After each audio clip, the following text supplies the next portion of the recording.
G'day, we are back, and in this video we are blowing with Carol. Not sure if that sounds appropriate or not, but we'll move right along. So we've got a big commercial backpack still blower here. We've done a review on this, or I've had a bit of a play with it. I'll put the link up above. So before we get started, don't forget to give us a big thumbs up and subscribe to the channel. We appreciate each and every one of you. Okay, so similar to working in parks and gardens with a a line trimmer, blowing, you can also walk for miles and miles. So again, before you get started, make sure you're fueled up. Carol's wearing gloves. It was a bit of a cold day. It is winter, so the leaves have already fallen and most of them have been blown away. Wearing glasses, safety glasses is also a good thing, and especially your earmuffs, because this machine is quite loud.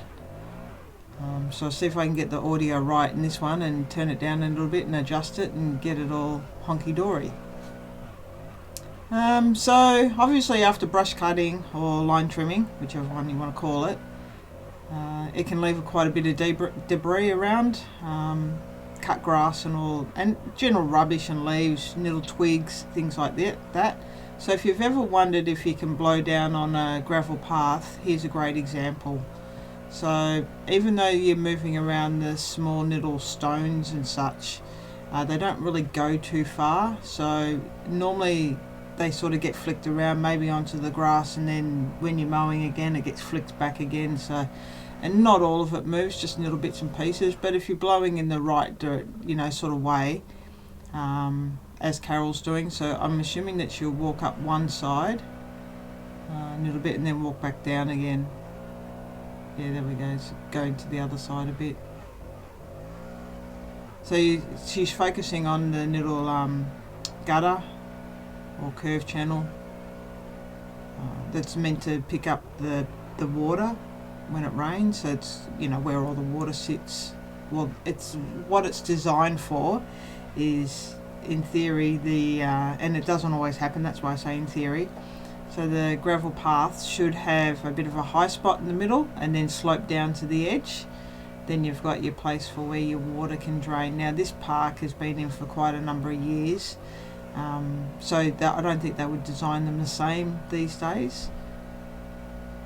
But it's a great idea, and it's what they came up with. It also adds some aesthetic looks to the area as well, because like grass and just a gravel path doesn't look that interesting, but adding in a little brick gutter can make it look a lot better.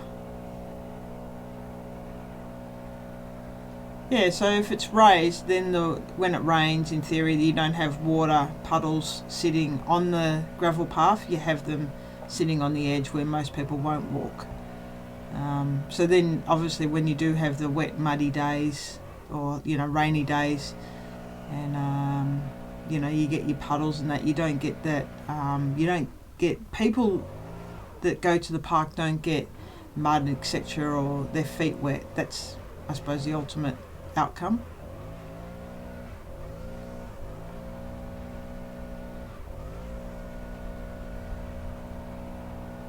You can see that it's still, even though it's winter, there's a bit of dust that blows around with the gravel path. And because it's been in a number of years, it's designed to compact down, so it's only that loose stuff at the top that sort of blows around, and it obviously it collects in the gutters a bit as well. There are other ways that you can clean up the path, or the gutters, I suppose, but this comes down to when you're working in parks and gardens and around the public, you don't have a lot of time to do a lot of stuff. So normally you may go around and sweep up the gutters and dig up sweep up the piles and put them back on the gravel path again. But you don't always have time to do the little, I suppose, 1% little jobs that can make a difference. This is getting it done and in a, you know, quickly, timely manner. Again, teaching labourers that aren't gardeners, that aren't used to working in parks and gardens, how to do this can be quite frustrating. So we're using the most powerful, or one of the most powerful backpack blowers that you can use, which works well.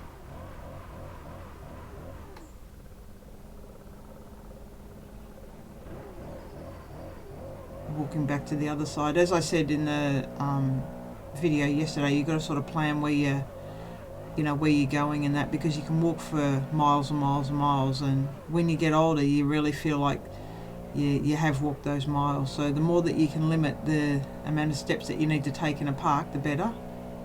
Yeah, so when you have labourers and they're not used to the machinery, you know, they can send stuff blowing for miles and in the wrong direction. So there is a bit of a technique to it. And again, you've got to be aware of people around you. So you don't want to be, you know, sending a dust storm into somebody that's walking their dog. And what would normally happen here too is that, well, they've already mowed the area and they've gone around with the line trimmer. So what, and maybe an edger, like some areas may require an edger. But before you start all that, you generally walk around, or as you're doing it, you walk around and pick up rubbish. So you're not just blowing it from one area to another. You've already gone around and picked it up. And like I said yesterday, the worst thing that you want to do with a line trimmer is hit a tissue. That sends it into a billion pieces. It's much easier to pick up one tissue than a billion tissues.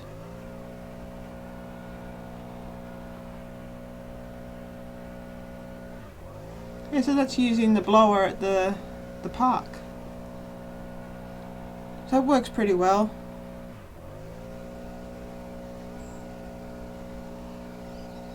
When it's obviously wet, the gravel does stick, so you can kick it up a little bit depending on how bad it is. Like I said, that if you had the time, you'd go around and you'd probably get a shovel and a broom and really give those areas a good sweep out.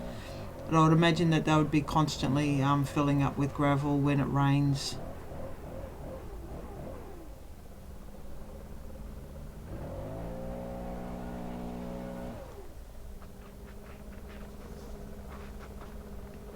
There's some more that's stuck there.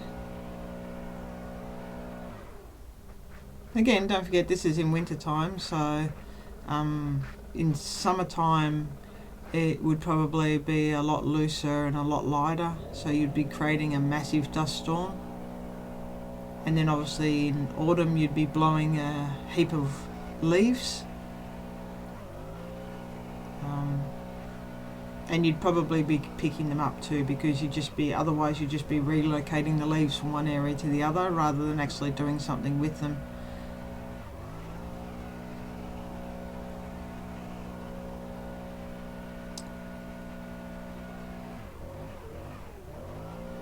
So if you've got any questions about it, don't forget to drop it in the comments below.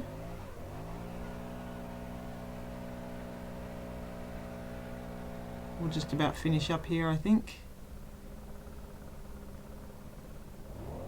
Let us know if you want to see Carol continue finishing blowing the paths. I think they mow the Memorial Park has some special flowers, some native flowers or plants. No, some native grasses, that's it.